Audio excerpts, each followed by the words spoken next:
지난 한 주간 동안 신년 특별 새벽 기도회 참으로 은혜 가운데 잘 마쳤습니다.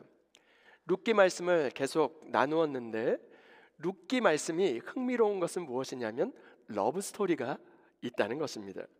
룻과 보아스의 우연과 마침의 만남, 하나님의 개입과 하나님의 섭리를 통한 만남을 통해서 텅 빈 인생이 어떻게 채워져 가는지를 말씀을 통해 함께 나누었습니다. 그러나 그것이 어떻게 구체적으로 진행될지는 아무도 모릅니다. 오늘 우리의 인생 역시 사랑에 웃고 사랑에 울며 살아가고 있지는 않습니까? 우리 인생에서 누구를 만나서 사랑하는가만큼 정말로 중요한 주제는 없는 것 같습니다.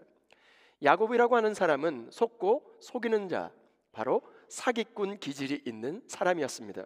그런데 그는 정말로 사랑을 아는 사람이었어요. 어떻게 그걸 알 수 있느냐? 그는 사랑하는 라헬을 정말로 위해서 7년을 수일을 같이 지나면서 삼촌 라반의 집에서 정말로 열심히 일하지 않았습니까? 우리의 인생은 사랑의 이야기들로 가득하지 않습니까? 드라마를 보거나 영화를 보거나 그리고 소설 할 것 없이 사랑 이야기를 빼고서는 흥행할 수가 없습니다. 인생에 있어서 사랑 이야기가 없다면 인생은 아무것도 아닐 것입니다. 그런 면에 있어서 신앙생활도 사랑 이야기가 아닐까요?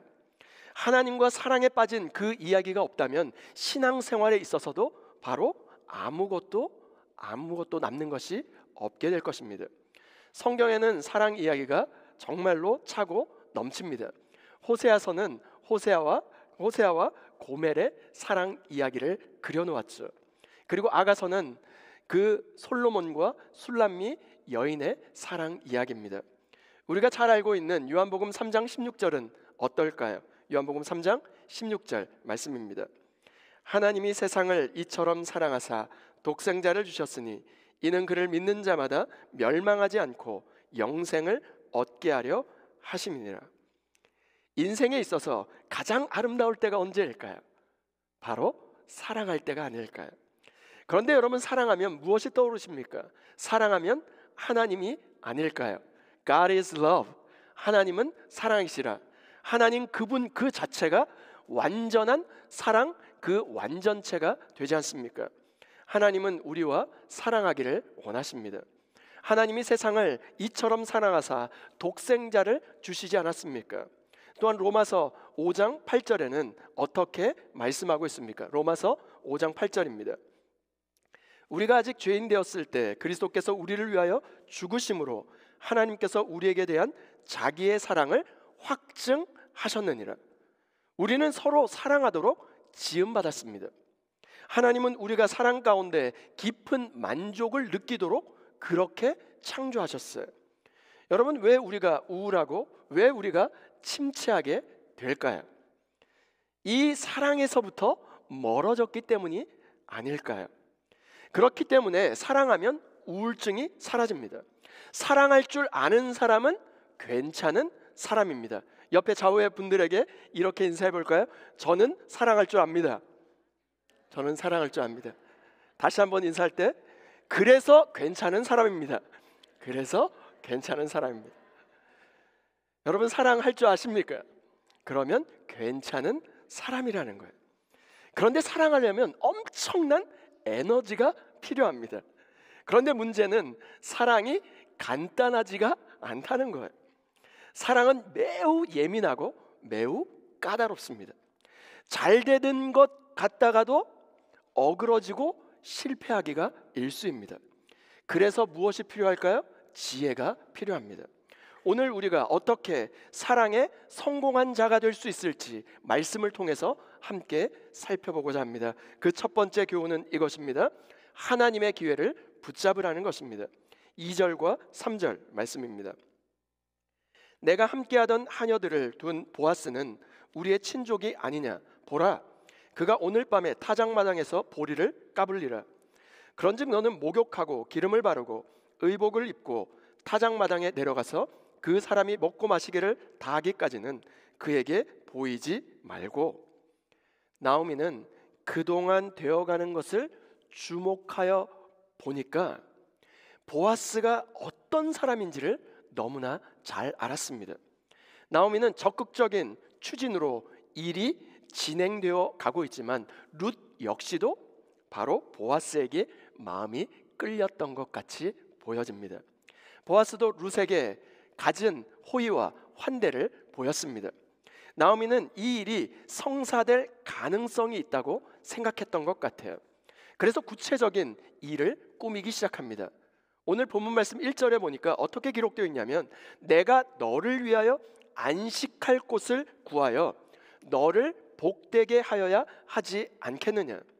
안식으로 가는 길에 있어서 아주 중요한 부분이 있는데, 말씀에 근거한, 하나님의 말씀에 근거한 안내자가 필요하다는 것입니다. 고린도후서 11장 2절 말씀입니다. 내가 하나님의 열심으로 너희를 위하여 열심을 내노니 내가 너희를 정결한 처녀로 한 남편인 그리스도께 드리려고 중매함이로다. 나오미는 하나님의 열심으로 룻을 지금 중매하기로 작정한 것입니다.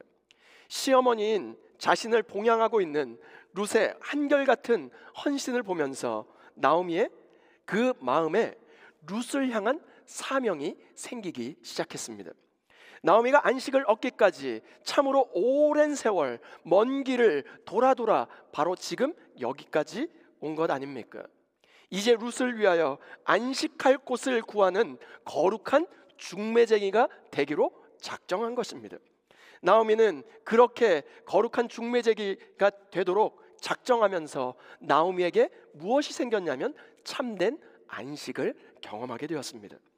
룻을 결혼시키는 것이 나오미의 비전이 되었고 나오미의 사명이 된 것입니다. 그런데 여러분, 나오미가 처음부터 이런 비전을 가졌던 것은 아니었습니다. 모압을 떠나올 때만 해도 베들레헴으로 돌아오는 그 순간에 잘못된 중매로 잘못된 안식처를 권면하지 않았습니까? 룻기 1장 9절에 보면 두 며느리에게 어떻게 이야기하냐면, 여호와께서 너희에게 허락하사 각기 남편의 집으로 되돌아가서 거기서 위로받게 하시기를 원하노라. 무엇입니까? 지금 불신 결혼을 하라는 것입니다. 모압 땅으로 돌아가서 불신자 이방인과 결혼하라고 잘못된 중매를 하지 않았습니까? 그런데 여러분, 사랑이라고 하는 것은 마음만 있다고 되는 것이 아닙니다. 사랑이 이루어지기 위해서는 무엇이 필요할까요? 한쪽 편에서 적극적으로 끌어당기는 힘이 필요합니다. 이제 나오미가 매우 적극적인 공세를 펼치기 시작합니다. 여러분, 하나님의 섭리를 믿으십니까? 왜 이렇게 아멘이 적습니까? 하나님의 섭리를 믿으십니까? 아멘이 있어요? 그러면 가만히 있지 마시길 바랍니다. 하나님이 섭리하시지만 하나님의 섭리만을 그냥 하늘만 바라보고 기다려서는 안 된다는 것입니다. 하나님의 섭리를 마중 나가야 될 필요가 있다는 것입니다. 끝난 것 같았던 삶의 희망의 불씨가 지금 지펴지기 시작합니다. 나오미는 이 기회를 붙들라고 지금 룻에게 권면하고 있는 것입니다. 여러분, 기회는 붙잡는 사람의 것인 줄 믿습니다. 하나님의 기회를 붙잡을 수 있는 저와 여러분 모두가 될 수 있기를 주님의 이름으로 축원드립니다. 예수님께서 산상수훈에서 아주 중요한 말씀을 하셨어요. 어떻게 말씀하셨냐면 마태복음 7장 7절 8절 말씀입니다. 우리 함께 합독하겠습니다. 시작. 구하라 그리하면 너희에게 주실 것이요, 찾으라 그리하면 찾아낼 것이요, 그리하면 너희에게 열릴 것이니, 구하는 이마다 받을 것이요, 찾는 이는 찾아낼 것이요, 두드리는 이에게는 열릴 것이니라. 아멘. 예수님께서 뭐라고 말씀하셨습니까? 구하고 찾고 문을 두드리고 문을 열어 젖히라고 지금 말씀하고 계시는 것입니다. 나오미는 룻과 보아스의 사랑에서 아주 중대한 역할을 감당하게 되었습니다. 그녀는 목표를 분명히 세웠고 구체적인 전략을 가지고 지금 행동하기 시작합니다. 사랑이 이루어지려면 누군가 수고를 감당해야 하는 것입니다. 오늘 우리 주변에 나오미와 같은 사람들이 많아질 수 있기를 주님의 이름으로 축원드립니다. 나오미는 아주 대단한 중대한 역할을 감당하게 되었습니다. 룻과 보아스의 만남을 통해서 구속사를 완전히 바꿔놓을 만한 아주 중대한 일을 나오미가 하게 된 것입니다. 그런 나오미가 무슨 일을 하게 되었을까요? 먼저 나오미는 이 일이 성사되기 위해서 아주 중요한 인포메이션을, 정보를 수집하기 시작했습니다. 보아스가 언제 어디서 무엇을 하는지 정확하게 파악했고 보아스의 성격과 보아스의 기회를 다 파악했습니다. 그래서 3절에 어떻게 이야기하냐면 그 사람이 먹고 마시기까지 그에게 보이지 말라, 이렇게 권면하는 거예요. 무엇을 의미하는 것일까요? 타이밍까지 치밀하게 계산해 놓았다는 것입니다. 여러분, 사랑하려면 사랑하기 위해서는 무엇이 필요할까요? 우리 청년들 잘 들으시기 바랍니다. 사랑하려면 무엇이 필요하냐면, 함께 따라하면 센스가 필요하다. 센스가 필요해요. 여러분, 센스가 뭘까요? 타이밍과 분위기를 잘 맞추는 것, 그게 센스입니다. 사랑에 자주 실패한다면 이 센스가 부족한지 여러분 살펴보아야 할 것입니다. 그리고 나오미가 무엇을 요구합니까? 목욕하고 기름을 바르고 의복을 입고 아름답게 단장하라 이야기합니다. 여러분, 벌은 꽃의 향기를 맡고 꽃에게 날아들게 되어 있습니다. 무슨 말일까요? 여성의 아름다움은 꽃의 향기와도 같다는 거예요. 그 향기를 위해서 나오미는 룻의 외모를 단장시키고 지금 꾸미라고 이야기하고 있는 것입니다. 주 안에 사랑하는 여러분, 지금은 사람이 먹고 마실 때까지 다 할 때까지 그에게 보이지 말아야 할 때인지, 아니면 목욕을 하고 꽃단장을 하고 아름답게 꾸미고 단장을 해야 할 때인지, 그 말씀의 기회를 엿보고 그 때를 분별할 수 있는 저와 여러분 모두가 될 수 있기를 주님의 이름으로 축원드립니다. 어느 날 한 남편이 아내에게 여보, 외모 좀 신경 좀 써, 이렇게 이야기했습니다. 그러자 그 아내가 남편의 그 말을 듣고 이렇게 대답합니다. 굉장히 신실했던 아내였던 것 같아요. 하나님은 외모를 보시지 않고 마음의 중심을 보십니다. 그 얘기를 듣자마자 남편이 아내에게 이렇게 대답합니다. 여보, 당신 말이 맞아요. 그런데 하나님은 외모를 보시지 않지만 나는 하나님이 아닙니다. 외모가 전부는 아니지만 남자든 여자든 서로 매력적으로 보이도록 꽃단장을 하고 외모를 가꾸라고 이야기합니다. 중요한 일을 하기 위해서는 여러분 전략이 필요하지 않겠습니까? 여러분, 사랑에도 전략이 필요합니다. 단장을 했지만 보아스가 먹고 마실 때까지 보이지 말라라고 이야기합니다. 때가 중요하기 때문에 아주 위험한 일을 하는 것처럼 바로 조심조심 하라는 것입니다. 룻은 모압 여인이었어요. 이방 여인이었기 때문에 유대 사람과는 결혼할 수가 없었습니다. 그런데 보아스가 먼저 이것을 눈치를 채고 거부해 버린다면 모든 것이 다 물거품으로 돌아갈 것이 아닙니까? 앞으로 이삭 죽기도 할 수가 없고 나오미와 룻의 삶은 훨씬 더 힘들어질 수밖에 없는 것이죠. 그러니 룻이 단장을 하고 타작마당에 가야 하는 것은 아주 위험을 감수해야 하는 일임에 분명합니다. 여러분, 위험하고 힘든 것이라 해서, 하기 싫은 것이라 해서 내 안전과 내 이익을 지키겠다고 모험을 거부해 버린다면 생명은 나아질 수가 없는 것입니다. 오늘 우리에게 주어진 하나님의 기회를 붙들어 안식을 위하여 단장해야 할 때와 그리고 모험을 감행해야 할 그 타이밍을 분별하여 생명을 낳는 데 쓰임 받을 수 있는 저와 여러분 모두가 될 수 있기를 주님의 이름으로 축원드립니다. 두 번째, 말씀대로 순종하라는 것입니다. 4절과 5절 말씀입니다. 그가 누울 때 너는 그가 눕는 것을 알았다가 들어가서 그의 발치 이불을 들고 거기 누우라.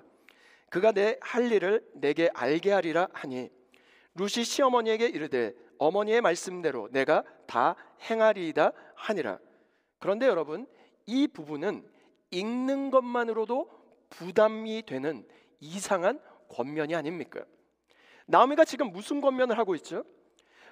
추수한 보리단에서 보리 나닷을 떨어내는 바로 그 밤에 너는 예쁘게 단장하고 타작마당에 누워 자려고 하는 보아스의 이불 속으로 들어가 그 발 아래 누우라는 것입니다. 그리고 그 후에는 보아스가 하라는 대로 하라. 여러분, 이것이 상식적으로 납득이 되십니까? 이런 시어머니의 권면이 어디 있습니까? 헷세드의 은혜를 경험했다고 하지 않았습니까? 헷세드의 하나님의 사랑을 경험하고 영적인 눈이 밝아진 나오미가 지금 권면하는 이 권면이 맞습니까? 그런데 여러분, 이 권면이 뜻하는 바, 이것이 의미하는 바가 무엇일까요? 나오미의 이 권면을 이해하기 위해서는 당시 고대 근동의 결혼 풍습 그리고 율법의 제도를 알 필요가 있습니다. 신명기 25장 5절과 6절 말씀입니다. 형제들이 함께 사는데 그중 하나가 죽고 아들이 없거든 그 죽은 자의 아내는 나가서 타인에게 시집가지 말 것이요 그의 남편의 형제가 그에게로 들어가서 그를 맞이하여 아내로 삼아 그의 남편의 형제된 의무를 그에게 다 행할 것이요 그 여인이 낳은 첫 아들이 그 죽은 형제의 이름을 잊게 하여 그 이름이 이스라엘 중에서 끊어지지 않게 할 것이니라. 이게 무슨 말씀일까요? 당시 자식이 없어 남편이 죽어서 지금 후사가 끊어졌다는 것은 무엇을 의미하는 것이냐면 완전히 안식이 끊어져 버렸다, 이것을 의미했습니다. 그래서 하나님께서 이 안식을 잃은 자들을 다시 살리는 율법의 제도를 만들어 주신 것입니다. 형이 죽으면 동생에게 들어가 그 집의 대를 이으라는 것입니다. 이게 어떤 제도였냐면 구약의 고엘 제도였어요. 그게 고엘 제도는 어떤 제도냐면 기업 무르기의 한 모습이었습니다. 그런데 기업 물을 그 대상자가 누구라고 이야기하냐면 형제였습니다.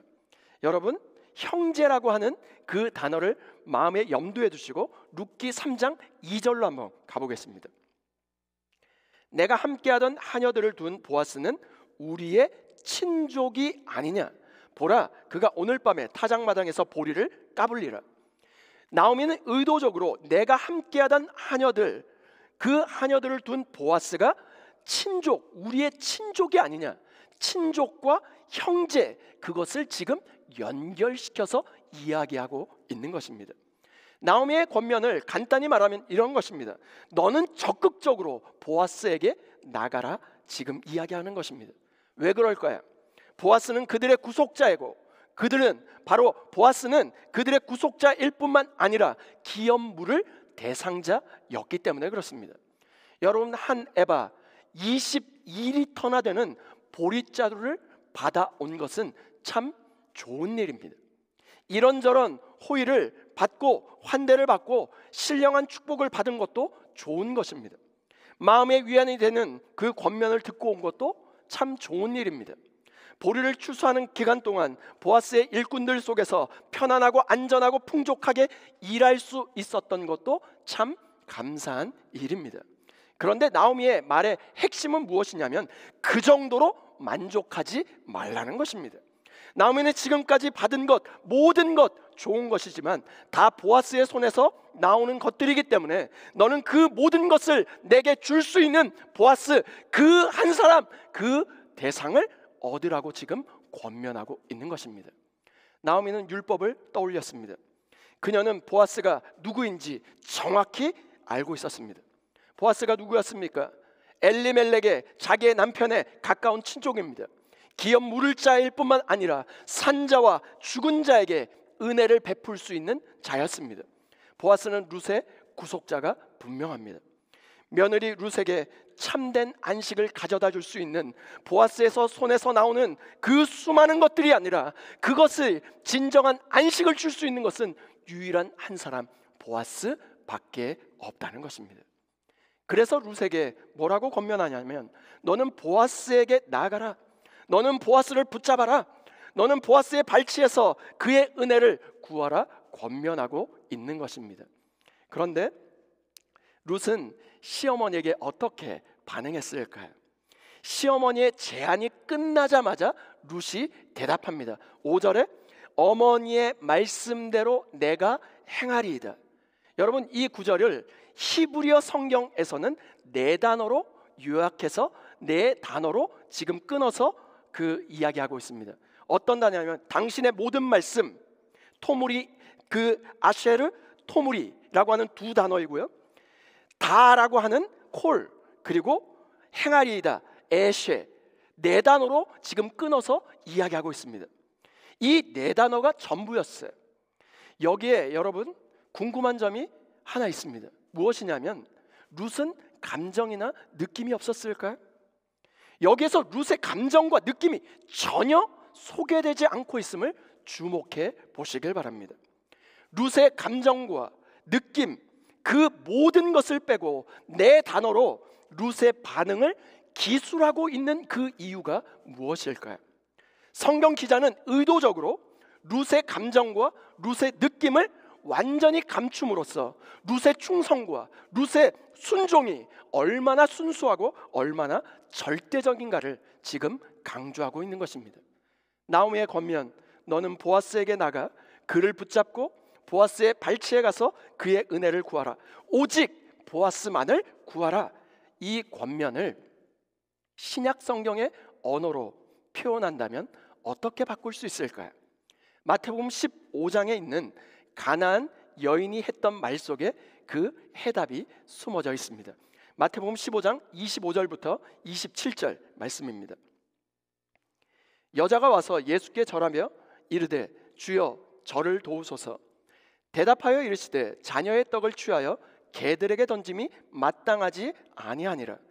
여자가 이르되 주여 올소이다마는 개들도 제 주인의 상에서 떨어지는 부스러기를 먹나이다 하니. 이스라엘 사람들은 이방 여인, 바로 이방인 가나안 여인을 개 취급을 하였습니다. 그런데 자기 딸이 귀신에 들린 것입니다. 26절에 보면 지금 귀신 들린 딸 문제로 이 여인이 예수께 나왔는데 예수님께서도 이 여인을 개 취급을 하고 있는 것입니다. 이때 여인이 예수님을 향해서 뭐라고 외쳤습니까? 개들도 제 주인의 상에서 떨어지는 부스러기를 먹지 않습니까? 무슨 말입니까? 나는 개 취급을 당해도 좋습니다. 아니, 나는 개입니다. 지금 그 얘기를 하고 있는 것입니다. 내 딸이 귀신에게 놓여 자유하게 되는 것, 그것도 부스러기니까 당신의 상에서 떨어지는 부스러기라도 나에게 주십시오. 이 여인의 외침을 듣고 여인을 향해서 예수님이 어떻게 대답하셨을까요? 마태복음 15장 28절 말씀입니다. 이에 예수께서 대답하여 이르시되 여자여 내 믿음이 크도다. 내 소원대로 되리라 하시니 그때로부터 그의 딸이 나으니라. 그런데 여러분, 우리는 이 여인의 고백 속에서 아주 중대한 영적인 원리를 알 수 있습니다. 여인은 분명 딸의 그 귀신 들린 것, 축사하는 것, 그 귀신이 떠나가는 것, 그것이 상에서 떨어지는 부스러기라고 지금 이야기하고 있습니다. 그렇다면 이 여인이 진정으로 갈망하고 소원했던 것이 무엇이었을까요? 진정으로 예수님을 향해서 지금 무엇을 얘기하고 싶었던 것일까요? 주님, 저는 주님이 전부인 당신의 떡을 먹고 싶습니다. 당신의 떡이 나의 전부입니다. 지금 그 얘기를 하고 있는 것입니다.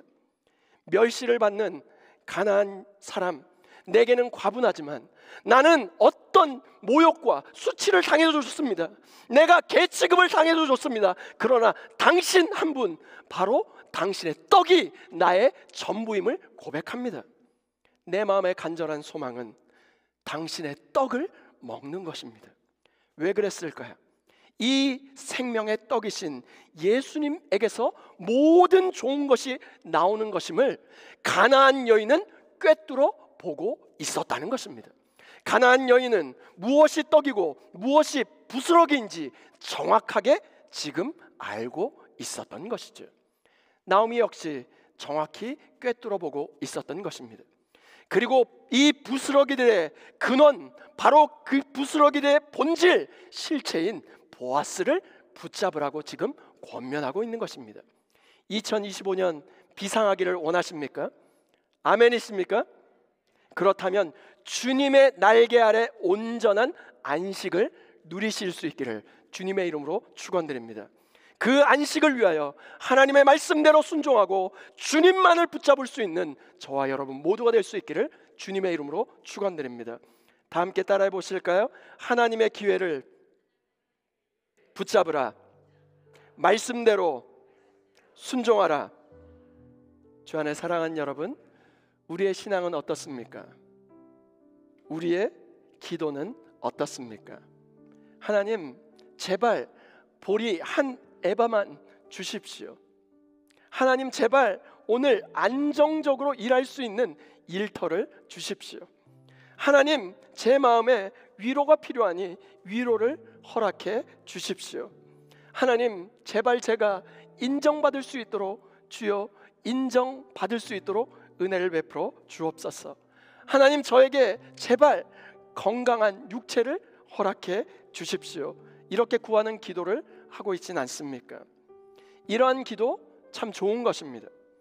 당장에 우리에게 필요한 모든 것을 하나님께 구하며 하나님께 기도해야 합니다. 그런데 우리가 구하는 대부분이 실제 부스러기라는 것을 여러분 아십니까? 진짜는 따로 있습니다. 당장에 우리에게 필요한 것 여러분 구하시길 바랍니다. 그러나 계속 거기에 머물러서는 안 될 것입니다. 왜요? 거기서 멈추면 우리는 참된 안식을 누릴 수가 없기 때문입니다. 그렇습니다. 추수가 끝나는 시기가 반드시 올 것입니다.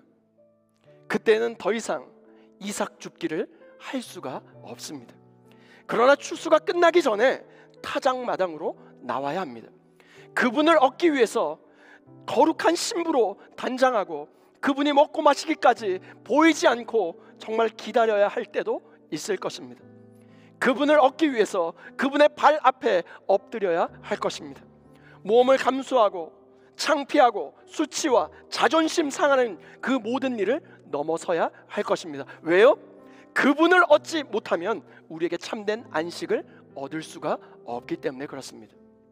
시어머니 나오미와 함께 고국 모압을 떠나 베들레헴으로 돌아온 룻은 우연히 이삭 줍기를 하기 위해 밭에 나갔는데 마침 그 밭에 보아스가 일꾼을 격려하기 위하여 찾아와 하나님의 섭리적인 만남이 일어났습니다.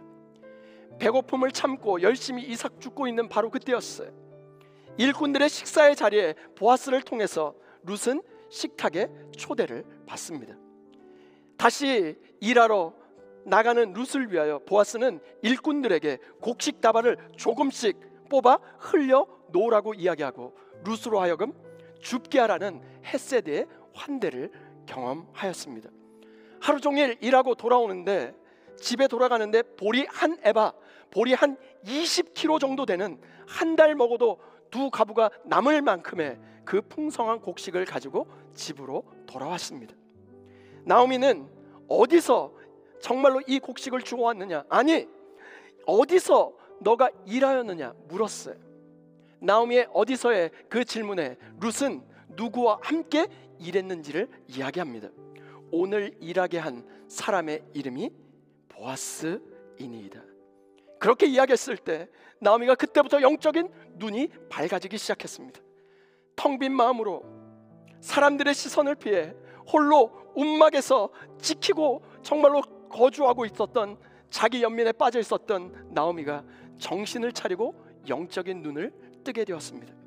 그리고 룻에게 권면해서 보아스를 붙잡게 한 것입니다. 여러분, 좋은 것을 얻으면 좋은 것으로 끝나는 것입니다. 그런데 좋은 사람을 얻으면 좋은 모든 것이 그와 함께 따라오는 것입니다. 더 이상 부스러기를 붙잡기 위하여 이리저리 동분서주하는 분주한 삶을 살 것이 아니라 우리의 인생의 본질이요 근원 되시는 주님을 얻기 위하여 과감히 기회를 붙잡고 말씀대로 순종할 수 있는 저와 여러분 모두가 될 수 있기를 주님의 이름으로 축원드립니다. 그리하여 주님과의 깊은 관계 안으로 들어가 주님의 날개로 다시 비상할 수 있기를 주님의 이름으로 축원드립니다.